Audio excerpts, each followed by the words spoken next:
I find it a little difficult to say what the subject matter of this seminar is going to be, because it's too fundamental to give it a title. I'm going to talk about what there is.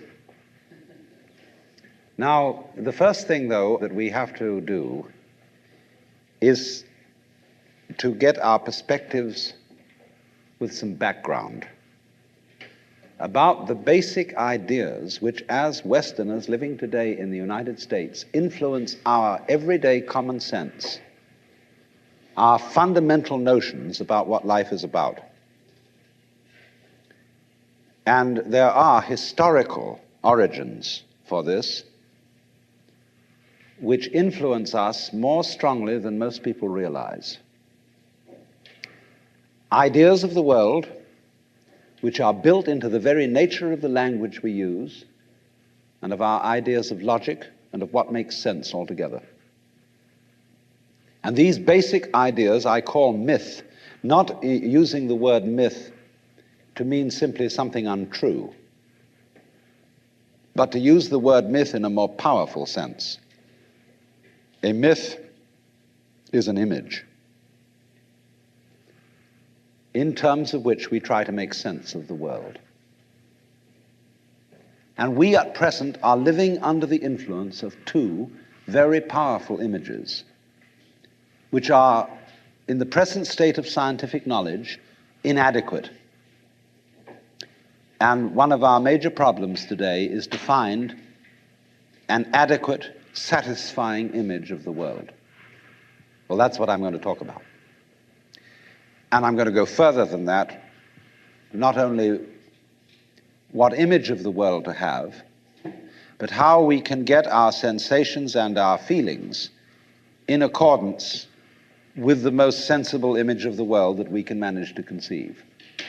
All right, now, the two images which we have been working under for 2,000 years and maybe more are what I would call two models of the universe, and the first is called the ceramic model, and the second, the fully automatic model.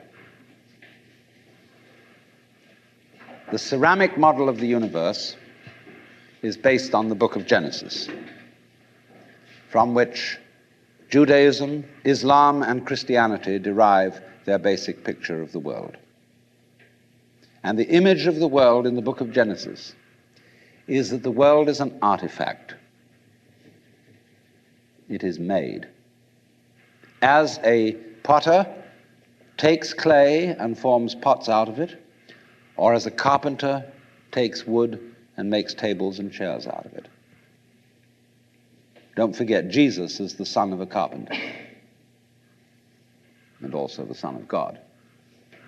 So the image of God and of the world is based on the idea of God as a technician, potter, carpenter, architect, who has in mind a plan and who fashions the universe in accordance with that plan. So basic to this image of the world is the notion, you see, that the world consists of stuff, basically. Primordial matter, substance, stuff,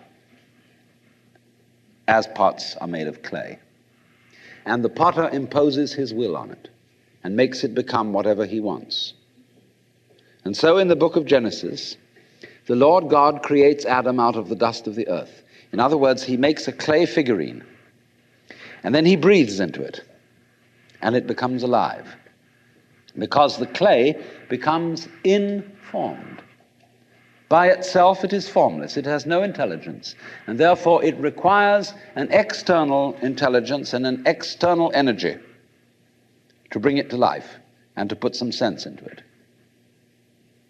And so in this way, we inherit a conception of ourselves as being artifacts, as being made. And it is perfectly natural in our culture for a child to ask its mother, "How was I made?"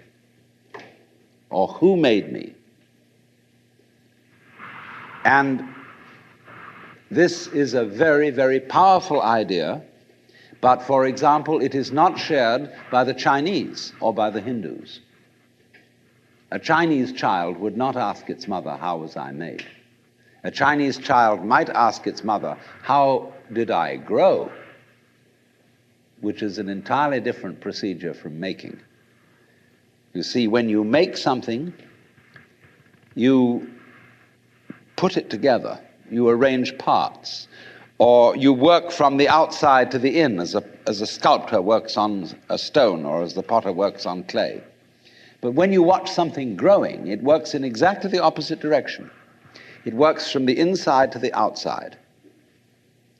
It expands, it burgeons, it blossoms, and it happens all over itself at once. In other words, the original simple form, say, of a living cell in the womb, progressively complicates itself.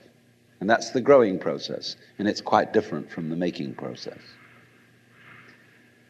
And so there is, for that reason, a fundamental difference between the made and the maker. And this